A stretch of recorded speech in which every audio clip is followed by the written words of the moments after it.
যুবক মসজিদের বারান্দায় বসে কান্না করে। ইমাম সাহেব বলে, কাঁদো কেন? যুবক বলে, আমি অনেক টাকা ঋণ হয়ে গেলাম, আদায় করতে পারি না, রাস্তায় নামলে মানুষ আমারে গালি দেয়। ইমাম সাহেব বলে, নবীজির দেওয়া তাবিজ ব্যবহার কর, ঋণ থাকবে না। কি তাবিজ?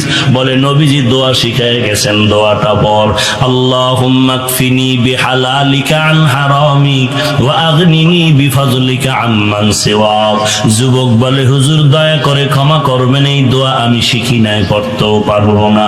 ইমাম সাহেব বলে, তো আরো ছোট্ট আকারে একটা তাবিজ আছে নবীর শিখানো, পর ইস্তেগফারের আমল, আস্তাগফিরুল্লাহাল আযীম, আস্তাগফিরুল্লাহাল আযীম, আস্তাগফিরুল্লাহাল আযীম। এই আমলটা চালু রাখ, আল্লাহ কুদরতি ভাবে তোর ঋণ আদায়ের ব্যবস্থা করে দিবে।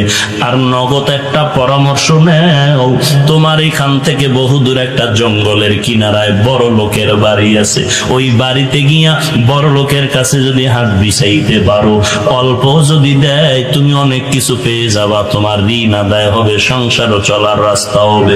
যুবক ইমামের কথা শুনিয়া কদম দিয়া কষ্ট করে করে করে করে জঙ্গল পেরিয়ে ওই বড় লোকের বাড়ি হাজির। বাড়িতে যাওয়ার পর সকালবেলা গিয়া যখন হাজির হয়ে গেল, শুনে বাড়ির মধ্যে কান্নার আওয়াজ, সবে মাত্র ওই বড় লোক দুনিয়া থেকে বিদায় হয়ে গেছে।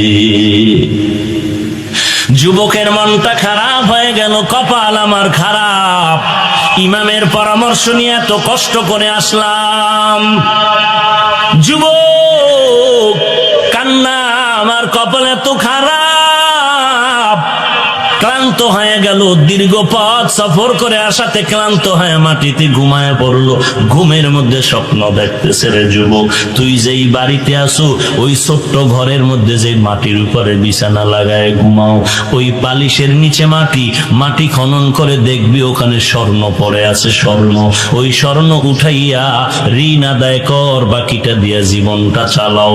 যুবক স্বপ্ন দেখে উঠার পরে চিন্তায় পড়ে গেল, কি দেখলাম, এই স্বপ্নটা যদি বাড়ি বসে দেখতাম, এখানে আমার কষ্ট করে আসা লাগতো না। আল্লাহ জানায় দেয়, এক হাতে যেমন তালি বাজে না, বিনা বাতাসে নদীর পানি নড়ে না, বাচ্চা না কানলে মা যেমন দুগ্ধ দেয় না, বান্দা চেষ্টা না করলেও বন্ধ দরওয়াজার তালা খুলে না।